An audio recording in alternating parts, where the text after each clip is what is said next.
Hermano, buenas noches. Qué manera de empezar el servicio el día de hoy, ¿no? Preciosa la alabanza. Se me ha quedado grabado porque sé que vivo estás. Por siempre quiero alabar tu nombre, oh Dios, glorificad. ¿Me acompañan con un amén? Y bueno, quería compartir el día de hoy una palabra que Dios me ha venido hablando estos días. La verdad no, como todos nosotros, no tenemos a veces nuestros días óptimos, nuestros días con luchas, con batallas. Así es que, bueno, el Señor me ha venido hablando con esto y es lo que les quería compartir a ustedes el día de hoy. Y la verdad, me venía preguntando estos días si realmente estamos llevando una vida que agrada a Dios. Le puse a la palabra el de hoy una vida que agrada a Dios, ¿no? Y la verdad, hermanos, es difícil tener una vida que agrade a Dios, ¿no? Muchas veces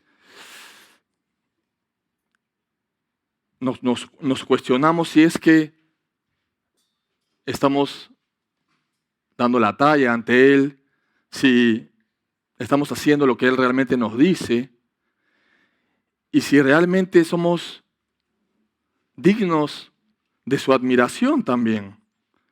Sé que nosotros, el Señor, el Padre, nuestro Padre es lo más grande que tenemos, pero también en toda relación y en todo este caminar, siempre anhelamos tener la admiración también de nuestro Padre.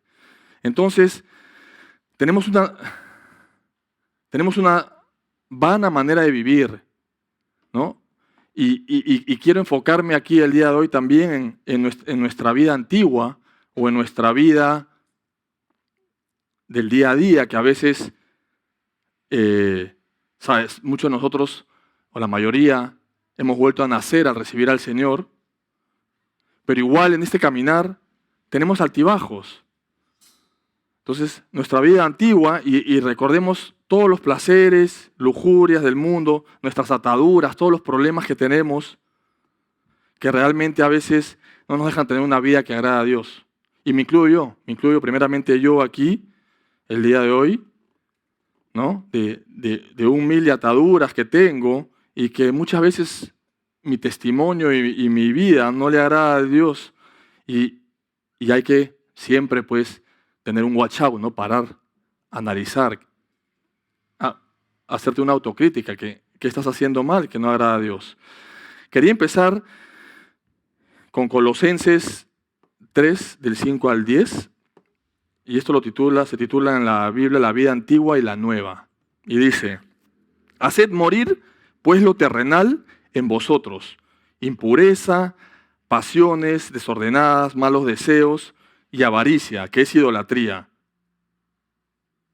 Cosas por las cuales la ira de Dios viene sobre los hijos de desobediencia, en las cuales vosotros también anduvisteis en otro tiempo cuando vivíais en ellas. En otro tiempo sí, nuestra vida antigua, pero a veces también en nuestra vida cotidiana, porque no somos perfectos y muchas veces nuestro anhelo es agradar a Dios, pero también inclúyalo no solamente en cuando vivíais en ellas, sino a veces seguimos viviendo en ellas también. Pero ahora dejad también vosotros todas estas cosas: ira, enojo, malicia, blasfemia, palabras deshonestas de vuestra boca. No mintáis los unos a los otros, habiéndoos despojado del viejo hombre con sus hechos, y revestido del nuevo, el cual conforme a la imagen del que lo creó, que va renovando hasta el conocimiento pleno. Qué lindo, ¿no? El Señor nos va renovando, nos va haciendo despojarnos del viejo hombre, ¿no? De todas esas cargas pesadas, de todos esos malos hábitos, de todas esas fallas enormes que traemos de nuestra vida antigua y que poco a poco las vamos dejando. Sí, es difícil hacerlo a veces, pero acá está, el Señor nos va renovando, nos va haciendo despojar del viejo hombre y nos permite ser revestidos de este nuevo ser. conforme a la imagen del que lo creó, ¿no? Y esto es así, hermanos. Somos, en nuestra vida antigua, antes de conocer al Señor, hemos sido carne. Y una carne que tiene una ligadura, una atadura al mundo muy grande. Y que ahora, en esta vida nueva, debemos erradicar. Y acá habla también de los que no han creído, que ahora tienen la oportunidad de creer, ¿no? Y van creyendo poco a poco, conforme el Señor le va revelando varias cosas, van teniendo una vida nueva en Cristo, nueva en Él, ¿no? Y Dios nos llama, hermanos, en este versículo a tener una renovación espiritual completa. Por favor, acompáñenme a 1 Tesalonicenses 4, del 1 al 6. Se titula La vida que agrada a Dios, ¿no? Justamente como el Señor me ha venido hablando a mí en estos días, dice, por lo demás, hermanos, os rogamos y exhortamos en el Señor Jesús que de la manera que aprendisteis de nosotros como os conviene, conduciros y agradar a Dios. Así abundéis más y más, porque ya sabéis qué instrucciones os dimos por el Señor Jesús, pues la voluntad de Dios es vuestra santificación, que os apartéis de fornicación, que cada uno de vosotros sepa tener su propia esposa en santidad y honor, no en pasión de concupiscencia, como los gentiles, que no conocen a Dios. Y acá está siendo claro, los que no conocen a Dios tienen y viven inmersos en este mundo y en esa vida antigua, la que nosotros llamamos, ¿no? Que ninguno agrave ni engañe en nada a su hermano, porque el Señor es vengador de todo esto, como ya os hemos dicho y testificado, ¿no? Y resalto aquí, ¿no? Un corazón puro, que tengamos un corazón puro, ¿no? Que tengamos un nuevo corazón, ¿no? Un corazón puro, sin vanidades, que sepa amar, que sepa aceptar la palabra de Dios, que sepa reconocerla y sobre todo que lo sepa agradar a Él. En Gálatas 5, 1, 2, estad pues firmes en la libertad con que Cristo nos hizo libres y no estéis otra vez sujetos al yugo de esclavitud, sí, a la vida antigua, ¿no? Todas esas cosas que arriba han sido mencionadas, ¿no? Impurezas, pasiones desordenadas, malos deseos, avaricia y todas esas cosas, enojo, ira, malicia, blasfemia. Ese es el yugo de esclavitud, el que nos hace no agradar a Dios. Y acá nos está diciendo, no estéis otra vez sujetos al yugo de esclavitud. He aquí, dice, yo Pablo os digo que si os circuncidáis, de nada os aprovecharéis de Cristo. Y eso es lo que nos dice el Señor, hermanos, estar firmes en la libertad. Él nos ha dado libertad. Él nos da la oportunidad de ser una nueva criatura, la oportunidad de volver a nacer en Cristo, nuestra vida espiritual. Y por tanto nos da la libertad de poder tener discernimiento y sabiduría para saber hacer lo que es bueno y lo que nos conviene. 2 de Corintios 5, 17 dice, de modo que si alguno está en Cristo, es nueva criatura. Las cosas viejas pasaron, he aquí todas son hechas nuevas. Y eso es lo que debemos tener muy presentes. Estar en Cristo, en esta vida nueva que tenemos para Él, que tenemos con Él, perdón, para agradarle, ¿no? Volver al recibir a Cristo en nuestro corazón, Él va a quitar todas nuestras ataduras. Nos va a hacer personas nuevas, de bien, que podamos realmente agradarlo, ¿no? Y qué privilegio poder recibir esa oportunidad de poder decir, No, a veces es fácil decirlo, sí, soy una criatura nueva, el Señor me rescató, me hizo borrar todo lo viejo. Sí, claro, a veces nos enorgullecemos de eso, pero lo decimos de la boca para afuera porque probablemente, eh, y me incluyo yo mismo siempre, en ciertos lugares sí lo hacemos, pero en nuestros lugares más íntimos muchas veces todavía seguimos arrastrando nuestra vida antigua. Y el Señor nos dice que nos olvidemos de eso, que de aquí en adelante todo va a ser nuevo. Y estuve buscando un poco en la Biblia y quería traer y mencionar 3 amigos íntimos de Dios, ¿no? Que realmente, si queremos ponerlo en la vida de hoy día, puede ser pues sus patas del alma, ¿no?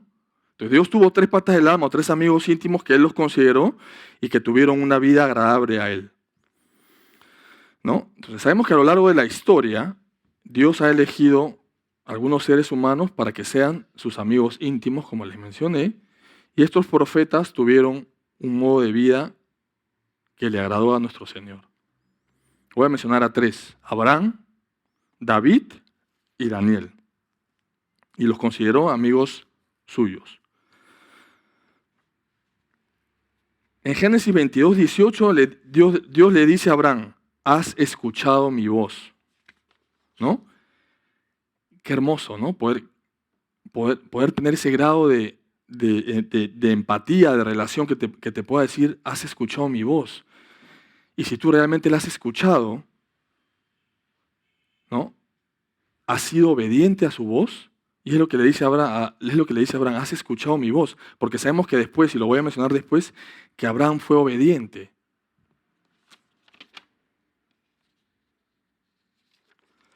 ¿No? En 22:18 dice, en tu simiente descenderán benditas todas las naciones de la tierra por cuanto obedeciste a mi voz. ¿No? Escuchó su voz, la interiorizó y la obedeció. Gran cualidad de Abraham, escuchar y obedecer. Muchas veces nosotros escuchamos y me incluyo la mayor parte del tiempo, escucho y lo que escuché se me fue por el otro oído, no le presté atención o simplemente no quise obedecer, ¿no? Y esto es una cualidad que tuvo Abraham, saber escuchar y obedecer, y por eso fue agradable al Señor, por eso fue considerado su amigo íntimo, ¿no? Y Abraham sabía que podía confiar en el Señor y viceversa. Abraham lo llamó amigo suyo. Eso está en Isaías 41:8, que dice, pero tú, Israel, siervo mío eres tú, Jacob, a quien yo escogí, descendencia de Abraham mi amigo. Qué increíble, ¿no? Abraham mi amigo. O mi pata, pues. Pero llegar a ese nivel que te digan, yo escogí descendencia de Abraham mi amigo. O sea, y a veces nos pasa en la vida. ¿Cuántas veces, y me está pasando a mí, por ejemplo, ahora, que, hace unos días estoy en un proceso de transición, como se dice, buscando nuevas opciones laborales, y lo primero que uno hace es reactivar su red de contactos, ¿no? O reactivar a sus amigos, ¿no? La red de sus amigos íntimos, bueno, amigos, porque amigos íntimos realmente son los hermanos, los que estamos en el Señor, ¿no? Entonces activa a sus amigos y muchas veces queremos que nos abran las puertas a través de estos amigos, ¿no? Mira, yo soy amigo de fulano de tal, entonces dame un empujón, ¿no? O dile que eres mi amigo, pues, para que me ayude, para que te contrate, ¿no? O a veces para tener influencias de que te abran las puertas en ciertos lugares o que te beneficien con algo. Pero el mejor amigo es el Señor. Y el Señor es el que nos va a abrir las puertas y el que nos va a reconectar y nos va a dar lo que nosotros necesitamos. Entonces, nuestro mejor amigo debe ser el Señor. Y después de este versículo, sabemos pues que la obediencia de Abraham, ¿no? Y sabemos que Abraham tuvo varias pruebas, ¿no? Pero en una prueba crucial que tuvo, realmente la obediencia de él, ¿no?, fue importante y fue determinada por el entendimiento que él tenía de Dios. Entonces, era su amigo, lo sabía escuchar, ¿no? Era obediente y encima tenía entendimiento de Dios. Qué buenas cualidades que tenía Abraham para ser considerado amigo de Dios.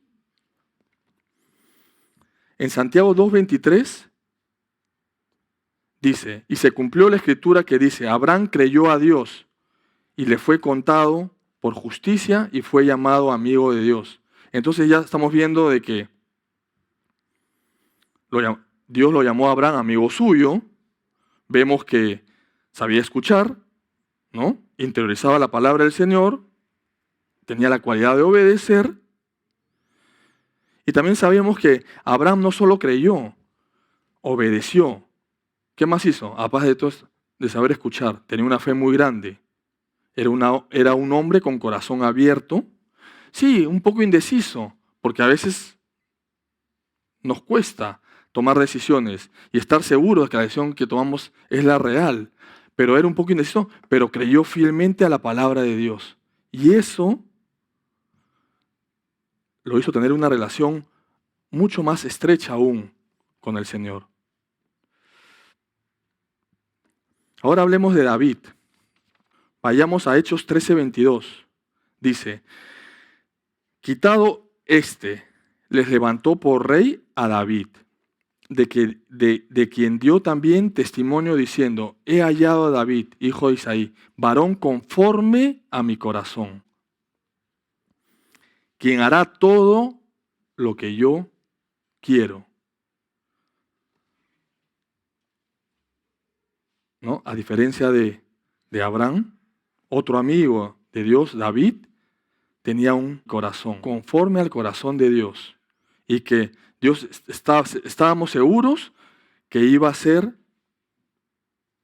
todo lo que el Señor quería. Es decir, también otra vez, ¿qué? Otra cualidad, obediente. ¿No? Y sabemos que de David dijo que era un varón agradable a su corazón porque David era la clase de persona a la que el Señor ama. ¿No? Sabemos que David puso siempre primero a Dios, ¿no? Porque él tenía claro, David sabía de dónde lo había sacado el Señor, ¿no? ¿Dónde estaba él cuando el Señor lo llamó? David sabía eso, ¿no? Que solo era un pastor de ovejas, y de ahí el Señor lo sacó, y lo bendijo, lo prosperó, y sabemos que lo más importante es que era un varón conforme al corazón del Señor. Y resumiendo un poco de la importancia de David y de la amistad de David con el Señor, vemos al final que David siempre tuvo un corazón agradecido a lo que Dios le daba, agradecido con esa relación que tenía con el Señor, ¿no? ¿Y cuántos de nosotros podemos realmente ser agradecidos a veces con lo que recibimos, con lo que el Señor nos da, o también con lo que nuestros amigos nos dan, ¿no?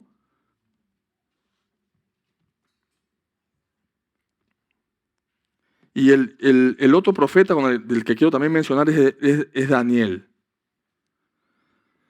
Daniel 9:23 dice, al principio de sus ruegos fue dada la orden y yo he venido para enseñártela, porque tú eres muy amado. ¿No? Lo consideraba a Daniel muy amado. Sabemos que Daniel conocía a Dios y sabía que Dios es soberano sobre todo. Sobre toda la creación, Dios es soberano. Y que controlaba y gobierna todo cuando existe. Todo. El Señor controla todo, es soberano. Él ha hecho todo. Y Daniel sabía eso y lo tenía claro. ¿no? Y Daniel también sabía que ni siquiera una hoja de un árbol se iba a caer sin el consentimiento del Señor. Entonces vemos que Daniel siempre fue a Dios y Dios lo prosperó grandemente. Entonces, estamos viendo 3 profetas que tenían una amistad distinta con el Señor, pero que el denominador común era que los 3 tenían una vida que agradaba al Señor.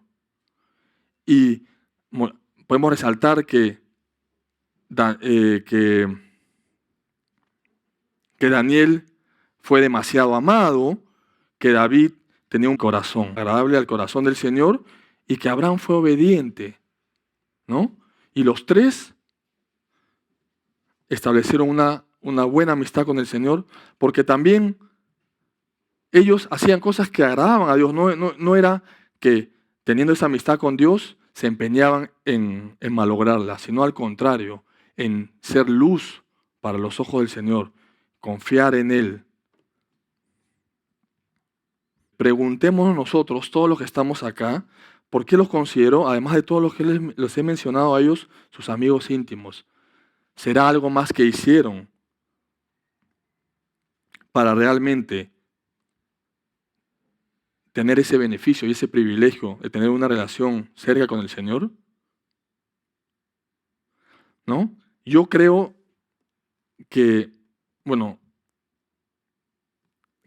estoy seguro de que Dios se acerca a quienes hacen con humildad lo que Él les pide. Entonces, entre comillas, obedientes, ¿no? Entonces,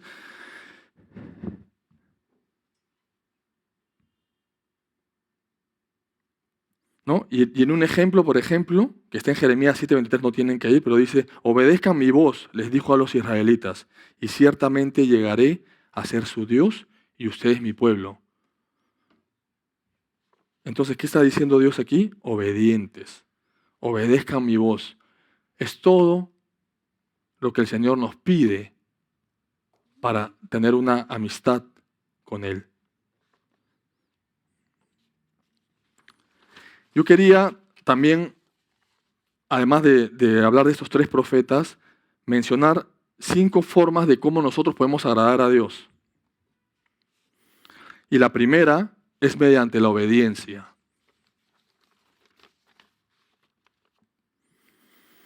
En Juan 14, 21, 23, dice, el que tiene mis mandamientos y los guarda, ese es el que me ama. Y el que me ama será amado por mi Padre. Y yo le amaré y me manifestaré a él.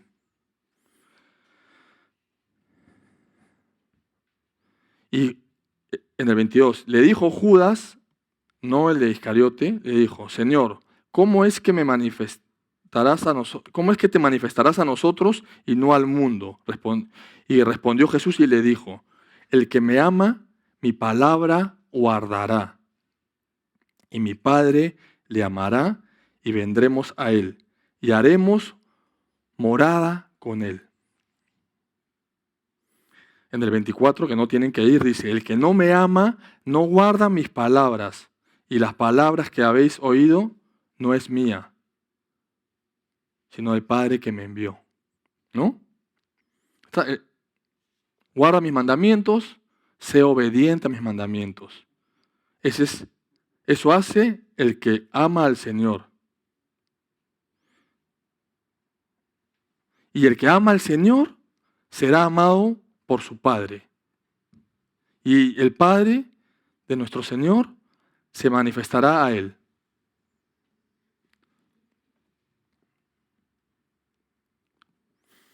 En Juan 3, 21, 22 dice, amados, si nuestro corazón no nos reprende, confianza tenemos en Dios y cualquier cosa que pidiéramos la recibiremos de Él, porque guardamos sus mandamientos y hacemos las cosas que son agradables delante de Él. Guardemos sus mandamientos. Ahí nos está diciendo, esa es la forma más fácil de perseverar, de establecer una relación de amistad con el Señor. Entonces, el primer punto era obediencia, ¿no? Mediante la obediencia, y vemos que obedecer los mandatos que el Señor nos da, ¿no? Obedecer sus decretos, sus mandamientos, leyes y preceptos, y todo lo que está aquí, en la Biblia, en su palabra. Y así prosperarás en todo lo que hagas y por donde quiera que uno vaya. ¿Y qué más significa obedecer a Dios? Significa poner nuestra fe en Él. La obediencia también nos hace renunciar a nuestra voluntad personal y seguir la voluntad del Padre en nuestras vidas. Lo que realmente agrada a Dios, y esto me lo llevo, como dicen siempre, ¿no? Aquí, es nuestra obediencia. Y obedecer la palabra, obedecer su voz, como hizo Abraham, escuchó, interiorizó, la puso en práctica y obedeció. Todo esto nos hace tener una relación íntima con el Señor. Y finalmente, obedecer es la mayor prueba de amor que podemos dar a Dios, a nuestro Señor. Después también que mediante la fe en Dios es otra manera de cómo tener una vida que agrada a Dios. Si me acompañan a Hebreos 11, del 4 al 10, dice, por la fe Abel ofreció a Dios más excelente sacrificio que Caín, por lo cual alcanzó testimonio de que era justo, dando Dios testimonio de sus ofrendas y muerto aún habla por ella. Por la fe Enoc fue traspuesto para no ver muerte y no fue hallado porque lo traspuso Dios. Y antes que fuese traspuesto tuvo testimonio de haber agradado a Dios. Sabemos que Enoc agradó a Dios. Pero sabemos que sin fe es imposible agradar a Dios porque es necesario que el que se acerca a Dios crea que le hay y que es galardonador de lo que le buscan. ¿No? En el 7, no tienen que ir, pero también dice, por la fe Noé, cuando fue advertido por Dios acerca de cosas que aún no se veían, con temor preparó el arca. En el 8 dice, por la fe Abraham, siendo llamado, obedeció para salir al lugar que había de recibir como herencia. En el 9, por la fe habitó como extranjero en la tierra prometida.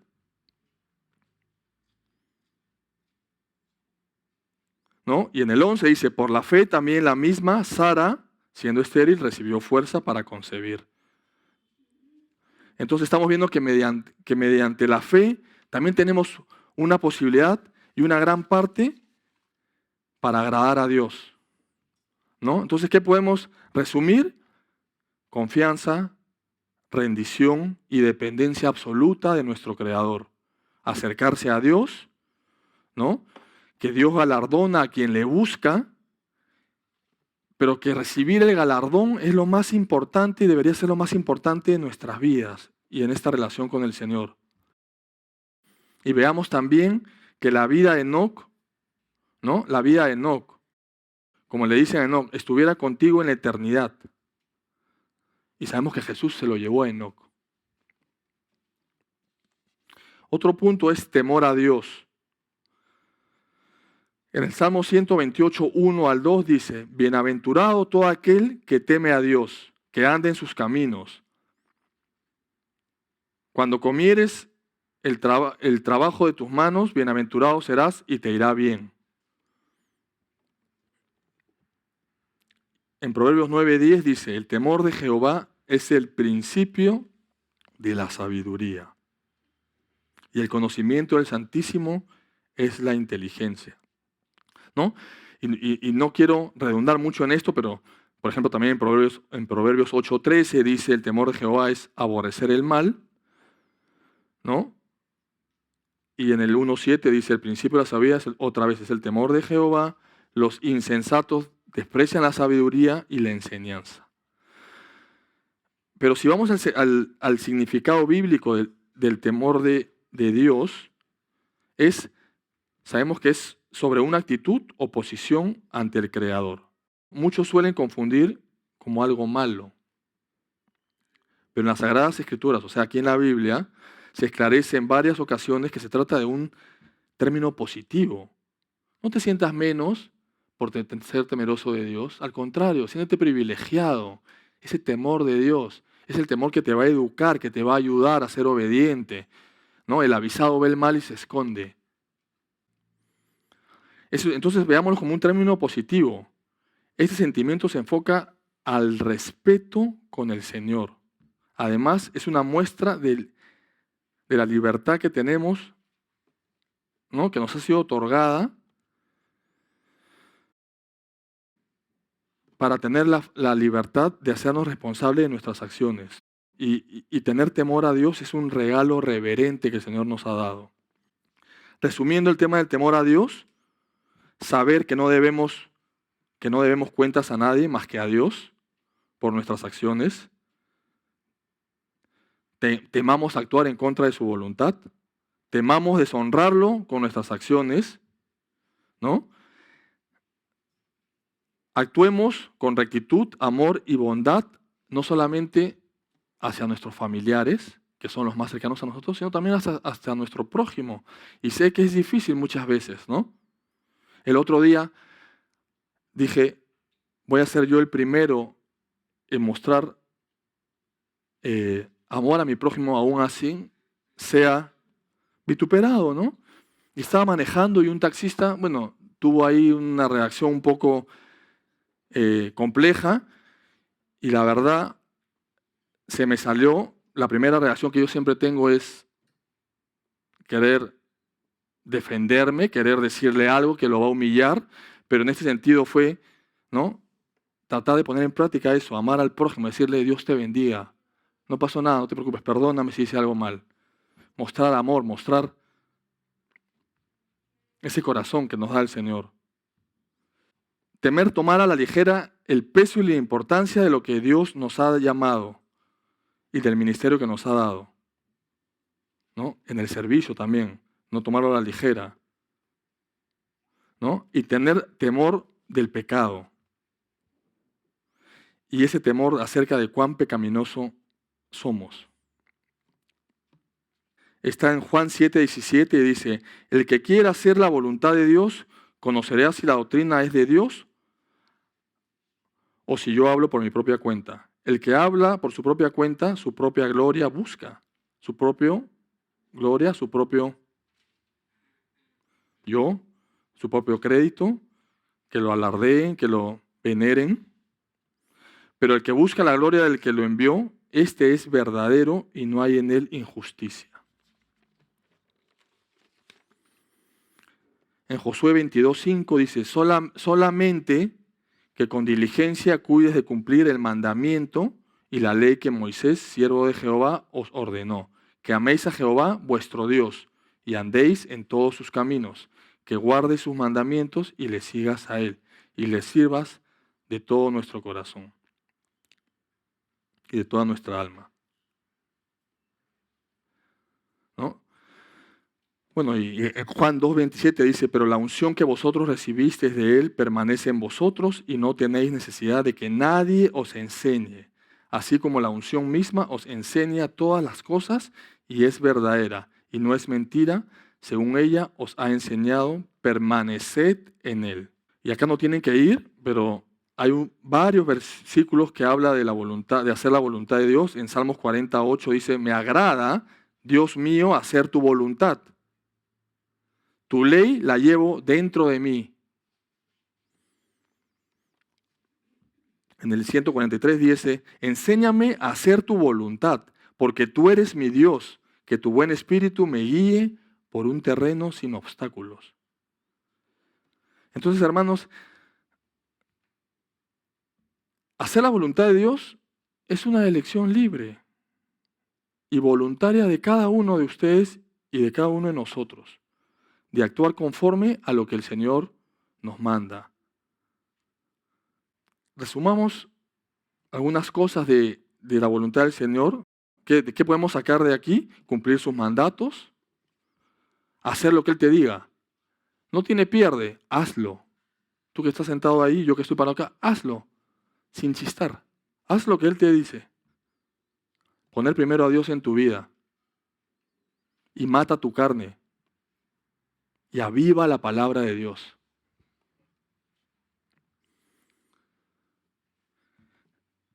Y finalmente el punto 5, vida en santidad. En Juan 11:25 dice, le dijo Jesús, yo soy la resurrección y la vida, el que cree en mí, aunque esté muerto, vivirá. Primera Tesalonicenses 4:7-8 dice, pues no nos ha llamado Dios a inmundicia, sino a santificación. Así que el que desecha esto, no desecha al hombre, sino a Dios, que también nos dio su Espíritu Santo. Santificación. El que desecha la santificación va a desechar finalmente a Dios. Y eso es lo que no debemos hacer.